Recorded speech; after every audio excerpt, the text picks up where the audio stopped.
छात्रा हूँ। सर, मेरा सवाल कैप्टन दर्शन सिंह बंदराल जी से है। सर, जैसा कि हम जानते हैं आर्मी में डिसिप्लिन ही सब कुछ होता है, लेकिन आज के युवाओं में डिसिप्लिन कम होता जा रहा है। तो सर, मैं आपसे ये जानना चाहती हूँ कि हम अपने आप को वेल ग्रूम्ड और डिसिप्लिन में कैसे रख सकते हैं। चेयरमैन साहब और जहाँ आए हुए आगंतुक जो हमारे पठानिया साहब और सरदार पब्लिक स्कूल के विशेष हेड मास्टर उपेंद्र सिंह, जहाँ मेरी टीम स्कूल की जितना भी पढ़ाने वाला स्टाफ और बच्चों को 77 में स्वतंत्रता दिवस के शुभ अवसर पर एडवांस में ही आपको हार्दिक शुभकामनाएं देता हूं। मेरे साथियों ने तो आपको अपने पूरे एक्सपीरियंस बता दिए और वो वाजिब भी है क्योंकि उन्होंने ये सारे फाइटिंग ट्रूप्स में थे और मैं इनको सपोर्ट करने के लिए अपनी आर्मी एजुकेशन कोर में था। जैसे आपको मालूम होगा कि सिविल में और फौज में सिस्टम जो है एक जैसा ही होता है।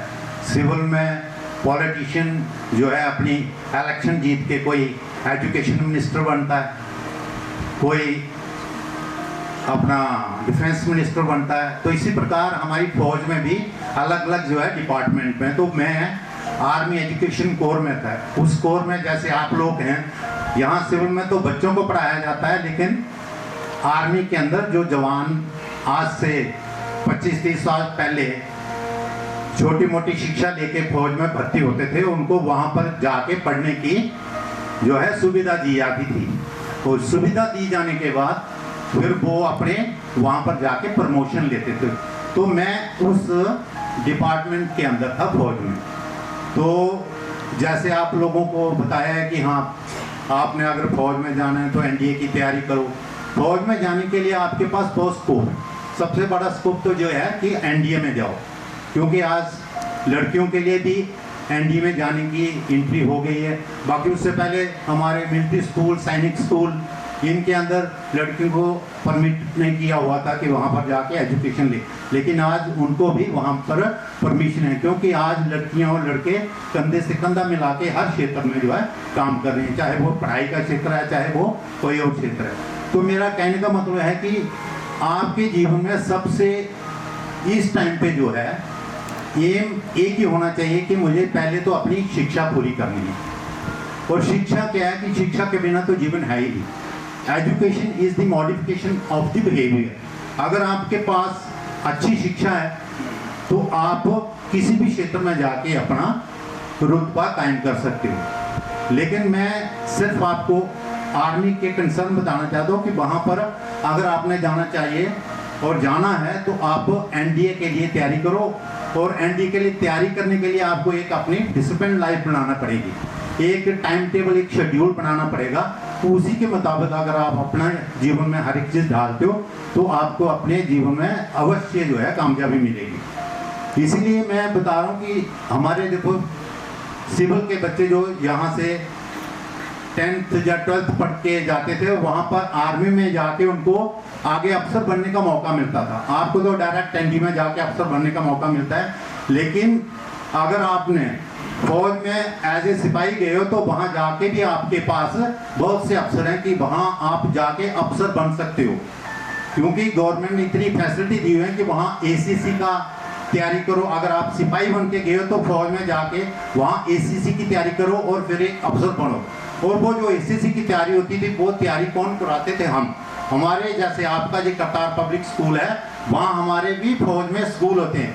कोई HFDC होता है, कोई ब्रिगेड हेडक्वार्टर होता है, कोई कोर हेडक्वार्टर होता है, कोई डिव हेडक्वार्टर होता है। वहाँ अलग अलग टाइप के स्कूल होते हैं। तो वहाँ पर उनको पढ़ा के फिर एक दिन उसको बच्चे को अफसर बनाया जाता कि उसमें काबिलियत है। तो मैं ये बच्ची ने जो मुझे क्वेश्चन किया था कि आप कि डिसिप्लिन के बारे में आप क्या बताना चाहिए, यही है कि ज़िंदगी के अंदर अगर आपके पास डिसिप्लिन या अनुशासन है तो हर एक चीज़ आप अपनी ज़िंदगी में मज़े से पा सकते हो। इसीलिए आपने सबसे पहले तो अपनी एजुकेशन के ऊपर, education is the key of success. Hard work is the key of success. You have to do hard work in your life, then you will achieve everything in your life. तो मैं यहीं पे अपने शब्दों को विराम देता हूँ। जय भारत, जय हिंद। धन्यवाद सर। शर्मा कक्षा 6 के छात्र, आज का मेरा प्रश्न कैप्टन करतार चंद जी से है। आपके अनुसार क्या अग्निवीर युवाओं के लिए सही है? इसमें आप कोई बदलाव लाना चाहते हैं? अपने सुझाव दीजिए। बहुत अच्छा सवाल किया। और इस अग्निवीर की चर्चा भी तकरीबन सब जगह हो रही है कि ये अच्छा है या बुरा है। देखो, हर एक चीज़ के बेटा दो पहलू होते हैं। हर चीज़ में कोई ना कोई अच्छाई है और कोई बुराई है।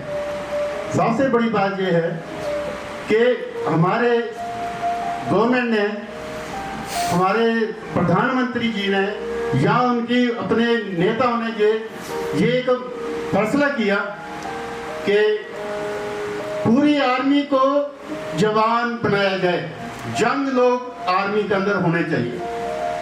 ये सिचुएशन सोच के, इन हालात को सोचते हुए, क्योंकि ये बाहर वाले देशों में अगर हम देखें तो ऐसा है कि हर एक आदमी को, जो बच्चा पैदा हुआ उसको 5 साल नौकरी करनी है। किसकी? आर्मी की नौकरी। उसके बाद उसकी चॉइस है कि वो क्या करना चाहता है, कि उसने और आगे जो आर्मी की नौकरी करनी है या छोड़ के कोई और करना है काम। ऐसे ही कुछ ऐसे इन चीज़ों को ध्यान में रखते हुए हमारी गवर्नमेंट ने ये फैसला किया कि एक ऐसी योजना चलाएं जिसमें बच्चे आर्मी के अंदर ज्वाइन करें और 4 साल या 5 साल नौकरी करने के बाद वापस आएं और उनके दूसरे और जाएं।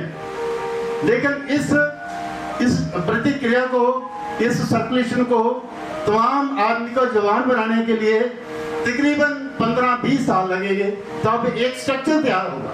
वो एक दिन में तैयार होने वाला नहीं है। तो ये सोच है। दूसरी सोच ये है कि आज हमारे पास हमारे युवाओं के लिए सर्विस की कितनी परेशानी है। उनको नौकरियां नहीं हैं, जॉब नहीं है उनके पास। अभी आर्मी के अंदर उनके पास एक ही चीज़ थी कि आर्मी के अंदर दाखिल भर्ती हो जाते हैं, आर्मी के अंदर जाना और उसके लिए तैयारियां करते हैं लोग। देखे सड़कें भरी हुई पहले जब ये नॉर्मल जो रनिंग आर्मी के अंदर भर्ती होती थी उसके लिए बहुत था। उसके बाद जैसे ये अग्निवीर योजना आई, लोगों ने भर्ती की तैयारी करना बंद कर दी। बहुत कम लोग हैं जो अभी आपको तैयारी के लिए मिलेंगे। प्रॉब्लम ये है कि जो बच्चा आज भर्ती होगा 18 साल की उम्र में, तो 4 साल नौकरी करके 22 साल में वो घर आ जाएगा। वो ना फौज का रहा ना सिविल का रहा, वो कहाँ जाएगा फिर? तो इसलिए मैं ये कहता हूँ कि आर्मी के अंदर जो बच्चा भर्ती हुआ है उसको कंटिन्यू किया जाए और उसको जो आर्मी की शर्तें हैं, जो आर्मी के रुतबे हैं, जो आर्मी के मेडल्स हैं, जो आर्मी की उनके लिए मतलब जरूरत है, वो उनको मिलनी चाहिए। जैसे पेंशन है, पेंशन नहीं मिलेगी तो इसलिए कुछ प्रॉब्लम हैं बेटा, ठीक है। तो इसलिए ये जो अग्निवीर योजना है ये अभी चल रही है, लेकिन आगे चल के ये रनिंग आर्मी में आ जाएगी, ये आगे चल के ये काम खत्म हो जाएगा। ओके छात्रों, मेरा क्वेश्चन कैप्टन नरेंद्र जी से है कि जब आप आर्मी में सर्विस देते थे तब आपको अपना आर्मी का सबसे हार्ड जोन कौन सा लगा था और क्यों? जब सुना ना तो मैं आपको चेहरे की तरफ देख रहा था। हार्ड जोन जो होता है, जितना बंदा हार्ड होगा इतना ही उसको मजा आएगा। आर्मी का एक ही मुद्दा है कि अगर देश की सेवा करनी है तो हार्ड जोन में जो नए लड़के आते हैं फौज में, आपने देखा होगा, वो कहते हैं हमें ये नहीं चाहिए, हम दुश्मन के इलाके में जाएंगे, हार्ड जोन में जाकर अपनी सेवाएं देंगे। तो मेरा प्रश्न जो था ये आपने किया और मैंने आपको बता दिया, और मैं चाहता हूँ कि आप भी एक हार्ड जोन की तरह काम करें। उसके लिए आपको 3 तरीके हैं जीने के। सबसे पहले अगर आपने फौज में जाना है तो जो नशा फैला हुआ है इस देश के अंदर, जिस बच्ची ने ये नशे को पकड़ लिया वो हार्ड जोन में चला गया। इसलिए चीज़ों को छोड़ो और कदम आगे बढ़ाओ, मंजिल आपके सामने है। जय हिंद, जय भारत। मैं कक्षा 10वीं की छात्रा हूँ।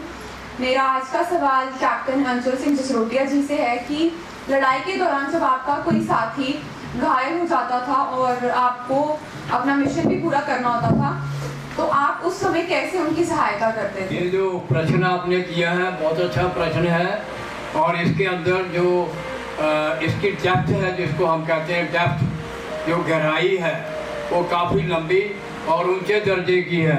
इसका मतलब ये है कि जो भी आदमी जिसको कुछ लगा है या ये कोई प्रॉब्लम हुई है, जिस टैंक के अंदर मैं था, मेरे मेजर साहब जो थे सबसे पहले उपिया के अंदर 65 में वो जख्मी हो गए।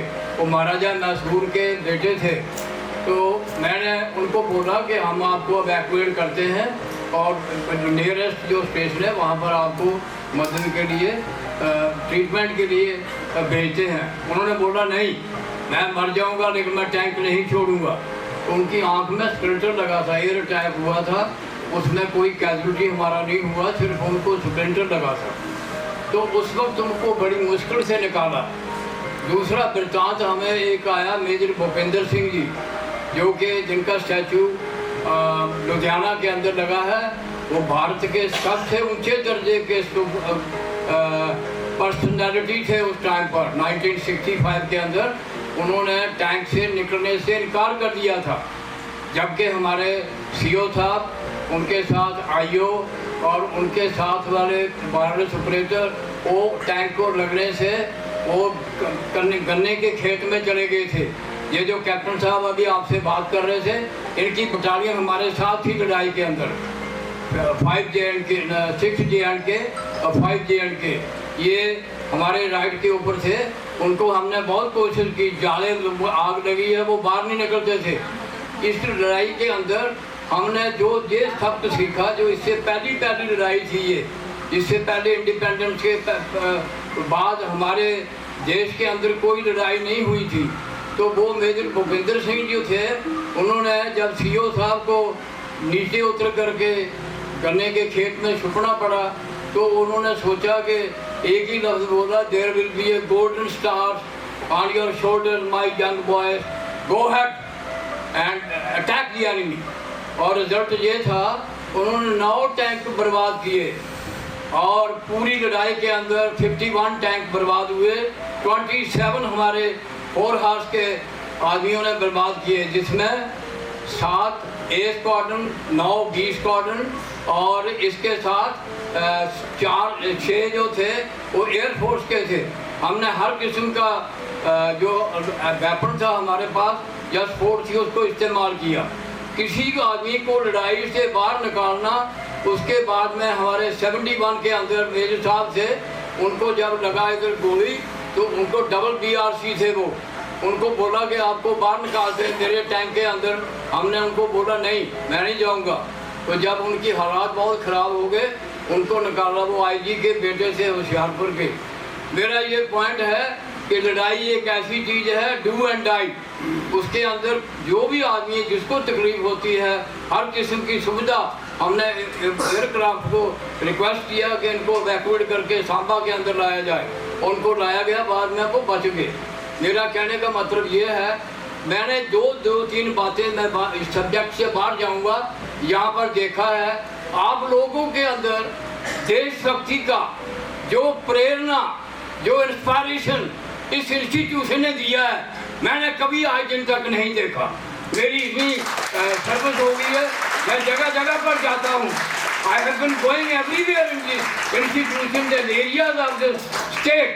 I have never seen a discipline like you. All the students, all the persons, all the teachers, all the persons, particularly the Pathania, Ranjit Singh Pathania, I think this is his inspiration.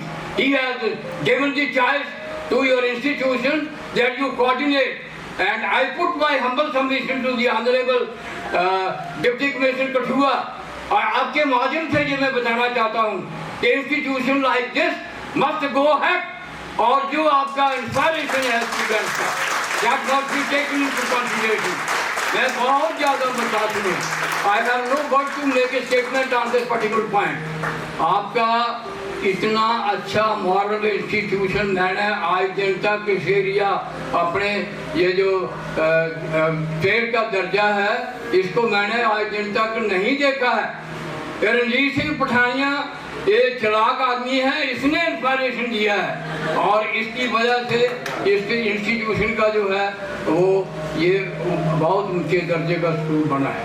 और मुझे feel होता है कि ये जो आप लोगों ने आज नमूना दिया है और इससे ज़्यादा ये इसके ऊपर बात करना, ये छोटी छोटी बातें हैं, ये इनसे मैं ये बात करना चाहता हूँ चेयरमैन साहब से, ऑनरेबल चेयरमैन, इनसे मैं बात करना चाहता हूँ कि आपको ये जो इंस्टीट्यूशन आपका है एक दिन ऐसा फल लाएगा, आपके सारे बच्चे जो भी यहाँ तालीम हासिल करेंगे वो पर्टिकुलरली आर्मी के अंदर नहीं, हर जगह पर डिसिप्लिन्ड तरीके से काम करेंगे।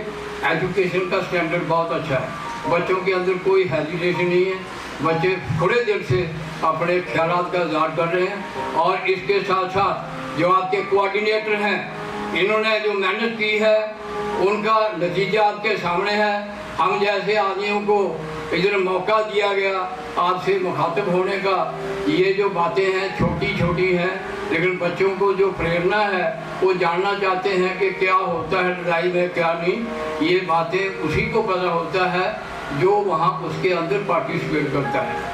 मैं फिर अपने छोटे से इस वक्तव्य के अंदर ये बताना चाहता हूँ कि रणजीत सिंह पठानिया ये जो है सारा चार्ज इनका है और निर्मल सिंह जो चेयरमैन जहाँ बैठे हुए हैं इनका इनसे कोऑर्डिनेशन है। I want this should continue and will bring good fruits for the near future days to come. अभी इन्हीं शब्दों के साथ हम माफ़ी चाहते हैं आपसे, हमें कहीं जाना है मुझे particularly, I don't know about these gentleman, और मैं आपसे माफ़ी चाहता हूँ कि यदि मैं कुछ ज़्यादा बोल गया हूँ तो उसके लिए मुझे माफ़ किया जाए। और मैं फिर अनुरोध करता हूँ, आग्रह करता हूँ कि आपका ये इंस्टीट्यूशन दिन दुगनी रात चौगुनी तरक्की करे। जय हिंद, जय भारत। कि जो हमारे रिटायर्ड पर्सन हैं वो घर पे हैं, लेकिन आज़ादी जो आज हम बहुत ही खुशी से मनाते हैं, भारत में हर जगह खुशियों के त्यौहार होते हैं, लेकिन उस आज़ादी को लाने के लिए हमारे जो सैनिक हैं वो किस तरह से मेहनत करते हैं, तो ये एक्सपीरियंस जो है वो हम अपने बच्चों को दिखाना चाहते हैं। तो आपके जो आपने अपनी आंखों से देखा है, सामने समक्ष जो देखा है, उसी चीज़ को आपने अनुभव किया और हमारे बच्चों के साथ उसको साझा किया, इसके लिए आप सभी का बहुत बहुत शुक्रिया। इसी चीज़ को समाज से दूर करने के लिए हमारे चेयरमैन सर ने ये जो पहल की है कि रिटायर्ड पर्सन को बुलाया जाए, उनके एक्सपीरियंस को सुना जाए और जो युवा पीढ़ी है, जो आने वाली पीढ़ी है, उनको ग्रहण करें और सभी आर्मी वालों का सम्मान करें। तो आज के कार्यक्रम एक शाम वीरों के नाम में हमारे स्पेशल इनवाइटी हैं मिस्टर रणजीत सिंह पठानिया जी। अब मैं उनसे अनुरोध करना चाहूँगी कि वो इस कार्यक्रम से संबंधित अपने विचार साझा करें।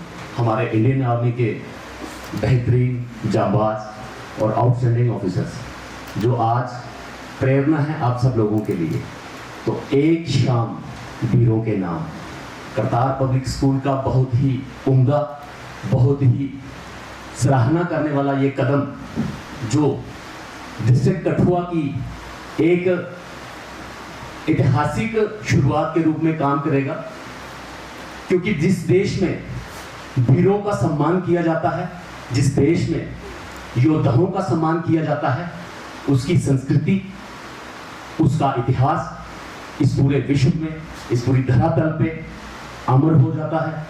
तो मैं करतार पब्लिक स्कूल की तमाम मैनेजमेंट को, इनके चेयरमैन साहब को बधाई देना चाहूँगा कि इस तरह के कार्यक्रम अगर आप निरंतर प्रयास में रखेंगे तो वो दिन दूर नहीं जब इस मंच पर करतार पब्लिक स्कूल के 100 में से 100 बच्चे बैठे होंगे आने वाले समय में। आप लोगों को प्रेरणा देने के लिए मैं कुछ चंद शब्द ऐड ऑन करना चाहूंगा कि समय निकालकर 24 घंटे में से आधा एक घंटा ऐसे जांबाज ऑफिसरान के पास बैठा करें, उनसे पूछा करें कि महज ये एक औपचारिकता ना रह जाए आपकी जिंदगी में कि स्कूल का इंस्टीट्यूशन ही कोई फंक्शन ऑर्गेनाइज करेगा, तो हम जो आर्मी के जांबाज हैं, जो रिटायर्ड होकर घर में आए हैं, उनके पास बैठेंगे। आप 2 मिनट निकाल के इन सब में से किसी के पास भी जाइए, इनके पास बैठिए, ये बहुत पॉजिटिविटी वाली चीजें आपको सिखाएंगे। इन्होंने आर्मी में सर्व तो किया ही किया है, ये उसके बाद भी हमारे समाज को सर्व कर रहे हैं। आज इनमें से कोई 86 की एज पे है, कोई 90 की एज पे है, कोई 80 की एज पे है। ये सभी सुपर सीनियर सिटीजन हैं। इनका सम्मान करने के साथ साथ इन्होंने देश को गौरवान्वित किया है। हम प्राइड फील करते हैं, क्योंकि आज बात इन्हीं की होगी, क्योंकि आज जो हमारा थीम है एक शाम वीरों के नाम। तो आपके इंस्टीट्यूट को लेके भी मैं एक बात बच्चों को कहूंगा कि आज आप भी ये जो आपने पीछे फ्लेक्स लगा रखा है एक शाम वीरों के नाम, इन वीरों के साथ अपनी एक सेल्फी लेके सोशल मीडिया पे वायरल करें कि करतार पब्लिक स्कूल ने ये पहल की है। क्योंकि बच्चों एक बात ध्यान में रखना, आज की डेट में जो जितना ज्यादा जागरूक होता है वो उतनी ही ऊंचाइयों को छू पाता है। वो चाहे आपका स्पोर्ट्स का फील्ड हो, चाहे वो आपका कोई कॉम्पिटिटिव फील्ड हो, चाहे वो आपका कोई संगठन हो, चाहे वो आपका स्कूल हो। आप जितने ज्यादा जागरूक रहेंगे, सोशल मीडिया का जमाना है, आज की डेट में आप अपनी जागरूकता को जितना ज्यादा एक्सप्लोर करेंगे, जितनी आप में क्यूरियोसिटी होगी चीजों को जानने की, जैसे कि आज आपने अपने प्रश्नों के माध्यम से हमारे जितने भी अतिथिगण आए हुए हैं उनसे रूबरू हुए हो, आपकी कितनी जो उत्सुकताएं थी आपके मन में वो क्लियर हुई हैं। तो मैं फिर से पूरी मैनेजमेंट कमेटी को, करतार पब्लिक स्कूल के चेयरमैन साहब को, वाइस प्रिंसिपल साहब को, हमारे बंदराल साहब जो कि ओए हैं, बहुत अच्छी रणनीति से इस स्कूल को towards the right position, right direction, जो कि देश को सेवा करने के भाव से चला रहे हैं। बहुत ही उम्दा कदम है। करतार पब्लिक स्कूल ने कुछ दिनों पहले प्लांटेशन ड्राइव भी की थी। वीकली बेसिस पे ये कोई ना कोई कार्यक्रम का आयोजन करते रहते हैं। पीछे कठुआ हाफ मैराथन हुआ था, उसमें भी करतार पब्लिक स्कूल के सैकड़ों युवाओं ने भाग लिया था। तो मैं अपने सम्मानित मंच में बैठे अपने अतिथिगणों से ये भी उनको बताना चाहूंगा कि करतार पब्लिक स्कूल स्पोर्ट्स की फील्ड में बहुत बढ़िया तरीके से भाग लेता है। इस बार भी मैं उम्मीद रखूंगा कि कठुआ हाफ मैराथन का 5वां एडिशन होगा, तो इस बार करतार पब्लिक स्कूल से 200 से ज्यादा बच्चा कठुआ हाफ मैराथन में भागेगा। मैनेजमेंट कमेटी में हम वहां पे आपको सपोर्ट करेंगे। आप अपने इस इंस्टीट्यूट का नाम ऐसे ही बुलंदियों तक लेके जाएं। बरवाल एथलीट क्लब जिसको हम चलाते हैं, इन बुजुर्गों के आशीर्वाद से, आपकी प्रेरणाओं से और इस समाज को एक दिशा देने के लिए हमेशा तत्पर रहेगा।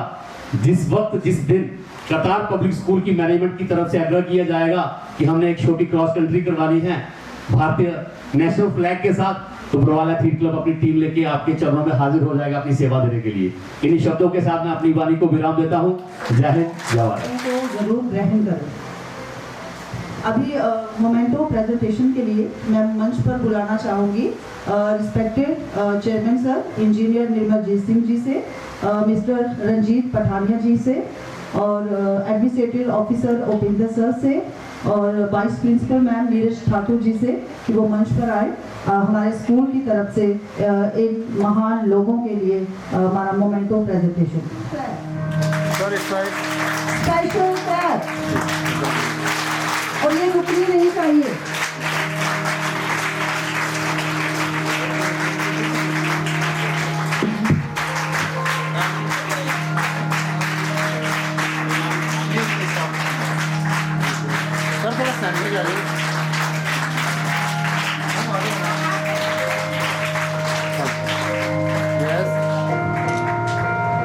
पाँच मिनट के लिए क्लैपिंग करते रहो।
करूँगा आपके तरफ।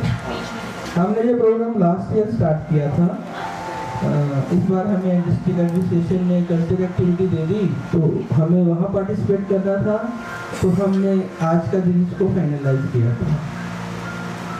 तो 4 दिन पहले हमारे प्रिंसिपल मैम हाई फीवर से एडमिट हो गए DMC में, मैं 3 दिन वहीं था, पर उनका था कि ये प्रोग्राम जरूर करना, हमने उसको कैंसिल कर दिया था। तो उनकी चाहत थी कि ये प्रोग्राम नहीं मिस करना आप आज। अभी वो अंडर ट्रीटमेंट है और उनको भी मनुष्य के इंजेक्शन चल रहे हैं, तो मुझे लगता है अगर हम इसको मिस कर देते तो शायद ये चीज़ जो आज हमने यहाँ देखी हमें देखने को नहीं मिलती। आप सबका बहुत बहुत थैंक यू। फिर किसी दिन बात करेंगे कि करतार पब्लिक स्कूल किस मिशन के साथ यहाँ पर बैठा हुआ है, क्या उसकी सोच है। जब ये करतार हो गया, करतार भी दादी जी के नाम पे है, उनकी बड़ी लंबी हिस्ट्री है, किसी दिन आपसे शेयर करेंगे। तो उसके बाद आता पब्लिक, ये फिर पब्लिक की प्राप्ति होगी। आप जैसे लोग यहाँ आएंगे, जैसे हमें गाइड करेंगे, हम 100% आपके साथ मिलके कठुआ डिस्ट्रिक्ट को ऊपर ले जाएंगे। तो मेरी आप सबका बहुत बहुत थैंक यू जो लोग यहाँ पे आए हैं। मैं बच्चों से एक ही बात कहूँगा कि आज के प्रोग्राम से अगर आप इस दौर से बाहर जाते ही भूल गए तो ये हमारी मेहनत खत्म हो जाएगी। हम मंदिर मस्जिद गुरुद्वारे जाते हैं, वहाँ पे अरदास करते हैं, विनती करते हैं, पर आप घर आके काम नहीं करते। जिस दिन हम घर काम शुरू कर देंगे, हम दुनिया की हर चीज़ को अचीव कर लेंगे। ये मेरा आपसे वादा है, आप करके देखिए, क्योंकि मैंने पाया है, मैंने सिर्फ अपने पे काम किया है। तो कोशिश करो अपने घर में अपने बुजुर्गों को इज्जत दो, जो आपका काम है वो करो, डेफिनेटली जो चाहोगे वो मिलेगा। आप सबका बहुत बहुत थैंक यू। चांद लगा दिए। देश की सीमाओं और लोगों की रक्षा के लिए आपकी सेवाओं के लिए आपका धन्यवाद। हम आपकी सेवाओं, त्याग और साहस के लिए आपको सलाम करते हैं। आपके लिए कुछ शब्द है मेरे। सीने में जुनून और आंखों में देशभक्ति की चमक रखता हूँ। सीने में जुनून और आंखों में देशभक्ति की चमक रखता हूँ। दुश्मन की सांसें थम जाएं, दुश्मन की सांसें थम जाएं, आवाज में इतनी धमक रखता हूँ। तो इसी के साथ अपने शब्दों को विराम देती हूँ। आप सभी का तहे दिल से बहुत बहुत बहुत शुक्रिया कि आप इस कार्यक्रम में आए और हमारे बच्चों का मार्गदर्शन किया। धन्यवाद।